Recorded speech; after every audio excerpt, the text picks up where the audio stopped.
श्री देवनारायण भगवान की जय। इस प्रकार पद्मा पोसवाल साडू माता को गढ़ गोठा में छोड़ करके कुछ दिन उनके साथ रह करके वापिस अपने चले जाते हैं। साडू माता अकेली पड़ जाती है। साडू माता के पास नापा ग्वाला और दासी हीरा ये रह जाते हैं। दासी हीरा सारे दिन अपने काम में व्यस्त रहती है। नापा ग्वाल पूरे दिन अपनी गायों को चराता है और गढ़ गोठा में सुनसान हो जाता है। गढ़ गोठा में साडू माता महलों को देख देख करके रोती है। साडू माता दिन रात रोती रहती है। साडू माता बहुत चिंतित होती है। आप कल्पना कर सकते हो कि जिसका हंसता खेलता परिवार, चारों तरफ बच्चों की किलकारियां जहाँ गूंजती रहती थी और वो सारे के सारे एक साडू माता के सामने मारे गए, तो आप सोच सकते हो कि उनकी परेशानी कितनी होगी। वो कितनी चिंता में रहेंगी और कितना सोचती होंगी, कितना रोती होंगी।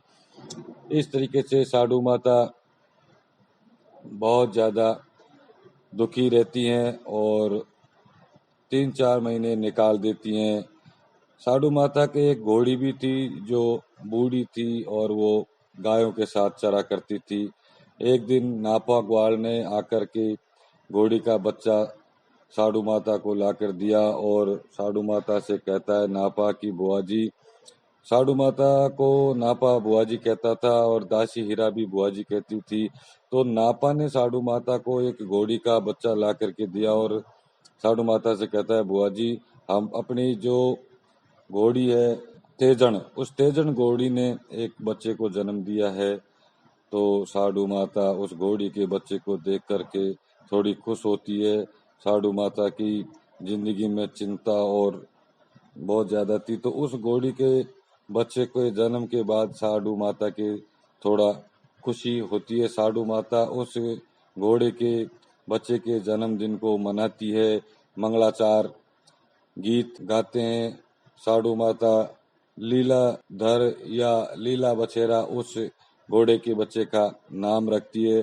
साडू माता उस घोड़े के बच्चे की कई दिन तक अपने महल में खुशियां मनाती है। साडू माता को थोड़ा खुश रहने का एक अवसर मिल गया। साडू माता उस घोड़े के बच्चे के साथ खेलती है, अपना टाइम पास करती है और धीरे धीरे साडू माता की चिंता दूर होती चली जाती है। साडू माता धीरे धीरे बगड़ावतों को भूलती जाती है और साडू माता अपनी तपस्या में लीन रहने लगती है। इस प्रकार धीरे धीरे लीलाधर या लीला घोड़ा, लीला बछेरा बड़ा होने लग गया। तेजन घोड़ी के साथ रहने लग गया, गायों के साथ चरने जाने लग गया। साडू माता तपस्या करती रहती है और एक दिन साडू माता को रात में सपना आता है। तो श्री विष्णु भगवान उसको रात में सपने में कहते हैं कि माता आप ज्यादा परेशान न होइए। जिस दिन लीला बसेरा ने जन्म लिया था उसके ठीक 6 महीने बाद में मालाशेरी डूंगरी पर जन्म लूंगा और वो इस प्रकार लूंगा कि मालाशेरी डूंगरी पर एक चट्टान टूटेगी और एक झरना का, एक झील का निर्माण होगा। उसमें पानी भरा होगा, उसमें एक कमल का पेड़ होगा। वो जो कमल का फूल खिलेगा उसके अंदर मैं बच्चे के रूप में आपको प्राप्त होऊंगा। इस प्रकार आप चिंता मत करो, थोड़े दिन और इंतजार करो, मैं आपके जन्म लेने वाला हूँ। तो साडू माता की खुशियां और बढ़ जाती हैं। इस प्रकार साडू माता के दिन थोड़ा हल्के गुजरने लगते हैं और साडू माता रात को 2 बजे उठ करके मालाशेरी डूंगरी पर जाकर के उस जगह को पहचान जाती है और उस जगह पर साडू माता एक छोटी झोपड़ी बना लेती है और उसमें तपस्या करने लगती है। साडू माता रात को 2 बजे जाती है, सुबह वहाँ भक्ति करके वापस आ जाती है। कभी कभी वहीं रुक जाती है। ज्यादातर साडू माता मालाशेरी डूंगरी पर ही अपना वक्त बिताती है और तपस्या में लीन हो जाती है। गढ़ गोठा में नापा को और दासी हीरा को सारा काम संभला देती है। साडू माता का काम एक ही होता है, तपस्या करना। इसके अलावा वो और किसी चीज पर कोई ध्यान नहीं देती हैं। धीरे धीरे साडू माता के दिन गुजरते गए, 6 महीने बीत गए और इस प्रकार माघ के महीने की छठ साते की रात को पहाड़ में चट्टान टूटती है और एक झरना बनता है। उस झरने में एक कमल का फूल खिलता है। उस कमल के फूल में देवनारायण जी बच्चे के रूप में साडू माता को दिखाई देते हैं। साडू माता बच्चे को गोद में लेती है। बच्चे को गोद में लेकर के अंधेरे अंधेरे ही साडू माता गोठा में आ जाती है और गोठा में खुशियां मनाना चालू कर देती हैं। नापा अपनी गायों को लेके चले जाता है और दासी हीरा और साडू माता बुआ भतीजी अपने चौक को पूरती हैं, अपने चौक में बढ़िया सजाती हैं और शाम को गुजरियां मंगल गान गाती हैं। इस तरीके से साडू माता बहुत खुशी खुशी अपने बच्चे का जन्म मनाती है और अपने बच्चे की खुशियां मनाती हैं, सोने का थाल बजाती हैं। इस तरीके से साडू माता जो जो लोग साडू माता के बच्चे की खुशी में शामिल हुए थे, उन सभी को साडू माता बख्शीश देती है। मैं आपको तिथियां बताने की कोशिश करूंगा कि लीलाधर बछेरे का जो जन्म हुआ था वो दिन था, भादवा का महीना था। भाद्रपद के महीने की सुदी पक्ष की 7वीं तिथि और 968 की संमत 968 की साल थी। इसी प्रकार देवनारायण जी का जन्म हुआ था लीलाधर बछेरे के ठीक 6 महीने बाद, जो माघ का महीना था, सुदी पक्ष थी, छठ साते की रात थी और संमत 968। ये तिथियां इस प्रकार से हैं और लीलाधर घोड़े के ठीक 6 महीने बाद देवनारायण जी का जन्म मालाशेरी डूंगरी पर होता है। इस तरीके से साडू माता अपने गढ़ गोठा में खुशियां मनाती हैं। एक खाती ने छत्र्या पालना गढ़ के दिया साडू माता को। उसकी जो डोरी पिरोई वो एक पटुआ था और नाई ने गढ़ गोठा के सारे दरवाजों पर बंदरवाल लगाते हैं। आसपास की गुजरियां मंगलगान गाती हैं। साडू माता उनको बख्शीश देती है। साडू माता गीत गाने वाली गुजरियों को 4 मन घी दे देती हैं और खाती को बढ़िया एक बछड़ा एक बैल दे देती हैं और पटुआ को अपने गले का हार दे देती है और नाई के कानों में मुर्की पहना देती हैं, यानी कि कुंडल पहना देती है और दासी और नापा का वेश बनवा देती हैं। इस तरीके से छोचू बाट पहुंच जाता है। छोचू बाट को माता जी सोने की मोहरें का दान देती है। इस तरीके से साडू माता देवनारायण जी की महलों में खुशियां मनाती हैं और बख्शीश बांटती है और साडू माता को लोग बधाइयां देते हैं। नापा बहुत खुश है, दासी हीरा बहुत खुश है और गढ़गोठा में वापिस से खुशियों का दौर आ गया। माता महलों में अपने बच्चे का पालना लगा देती है और जैसे ही माता पालने में सुलाती है खाती जिसने पालना बनाया था उसके कोढ़ थे, वो कुष्ठ रोग से पीड़ित था। तो जिस दिन साडू माता उसके बनाए हुए पालने में पहली बार अपने बच्चे को देवनारायण जी को सुलाती हैं, उस खाती के जो कुष्ठ रोग था वो उसी दिन मिट जाता है। देवनारायण जी का ये पहला पर्चा है। देवनारायण जी के जन्म होने के बाद पहला पर्चा खाती को ही मिला था जिसका कुष्ठ रोग था वो मिट जाता है। और साडू माता अपने बच्चे को महल में आराम से पालना लगा देती है। साडू माता बच्चे के साथ दिन भर खेलती रहती हैं। जिस दिन देवनारायण जी का जन्म हुआ था उसी दिन रात कोई राजा के महल के 3 कंगूरे टूट गए थे और राजा के हाथ से पानी की झारी गिर गई थी। उसकी रानियां रात को चमकती हैं और नीम देखो बुखार हो जाता है, तो सारा अशुभ ही अशुभ होने लगता है। जब राणा सुबह उठ करके सबसे ये समाचार देखता है, पूछता है, तो वो कहता है कि कुछ अशुभ होने वाला है, सारे समाचार अशुभ होते हैं। तो राणा विद्वान पंडितों को बुलाता है। 4 विद्वान पंडित आ जाते हैं। चारों विद्वान पंडितों को ये सारी घटना राणा बताता है कि ऐसे ऐसे रात से हमारे साथ इस तरह की घटनाएं घट रही है। तो चारों पंडित उस जमाने के महान विद्वान थे। चारों विद्वानों ने सोच समझ करके निर्णय लिया कि क्या हुआ है। तो राणा को समाचार देते हैं कि राणा जी, आपके कोई दुश्मन पैदा हो गया है जो आपकी राण को नष्ट करेगा। तो राणा चिंतित हो जाते हैं कि भाई कौन दुश्मन है और उसका क्या कर सकते हो।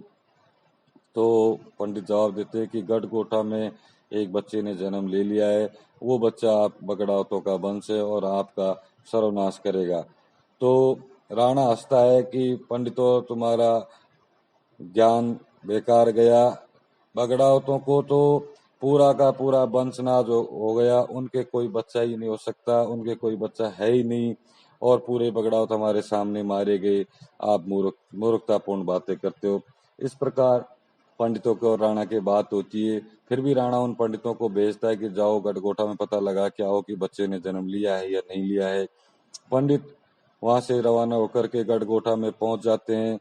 माता साडू की आदत थी पुरानी की आय का वो सत्कार करती थी, तो पंडितों का भी साडू माता ने सत्कार किया, उनको आराम से बिठाया और पंडित साडू माता से कहते हैं कि माता हमको आपके बच्चे के दर्शन करने हैं। तो साडू माता जोर से हंसती है कि पंडितों आप पागल हो गए, मेरे कहाँ से बच्चा होगा और सारे बगड़ावतों को मरे जमाने हो गए, मैं विधवा हूँ, मेरे कोई बच्चा नहीं है, आपको किसी ने बेवकूफ बना दिया। फिर पंडित नहीं मानते हैं तो पंडित कहते हैं कि ठीक है माता, बच्चे के दर्शन नहीं कराओ तो कोई बात नहीं, हम खाना खाएंगे, हमको खाना की व्यवस्था की जाए। तो साडू माता उनको खाना बनाने के सामान को दे देती है और पानी लेने के लिए चले जाती है। तो साडू माता पानी लेने के लिए चले जाती है तो पंडित महलों में ढूंढते हैं कि बच्चा कहाँ है। तो पहली बार जो पहला पंडित जाता है उसको बच्चा पालने में दिखाई देता है। पालने में बच्चा सो रहा था, पालने के चारों तरफ सांप ही सांप थे और बच्चे के ऊपर बिच्छू थे। पंडित डर के भाग के वापिस आ जाता है। दूसरा जो पंडित जाता है उसको बच्चा जवान दिखाई देता है और बच्चे के आगे पीछे काला गोरा भैरू खड़े थे। तीसरा जो पंडित जाता है उसको वृद्ध अवस्था में दिखाई देता है और उसकी लोग हाथ पैर दबा करके सेवा कर रहे हैं। पंडित भाग के वापस आ जाता है। चौथा पंडित जाता है उसको बालक सुरक्षित दिखाई देता है और उनकी एक हाथ में कमल होता है और शेषनाग उसकी सुरक्षा कर रहे होते हैं। इस तरीके से चारों पंडितों ने उस बच्चे के चार तरीके से दर्शन किए।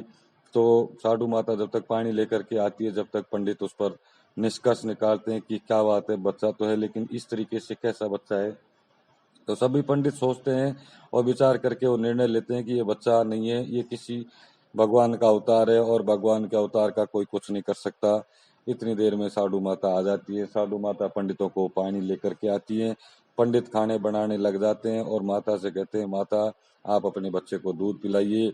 माता डर जाती है, माता भागती हुई अपने बच्चे के पास जाती है, आराम से बच्चे को दूध पिलाती है, बच्चे के साथ खेलने लग जाती है। माता भूल जाती है कि पंडित आए हुए हैं। थोड़ी देर बाद माता को ये याद आता है कि पंडित खाना बना रहे थे, पंडितों को काफी देर होगी। बच्चे को पालने में सुला करके माता सीधी पंडितों के पास आती है और पंडितों ने जब तक खाना बना लिया होता है, पंडितों को माता खाना खिलाती है और पंडितों को बहुत सी मोहरें दे करके दान दक्षिणा देती है।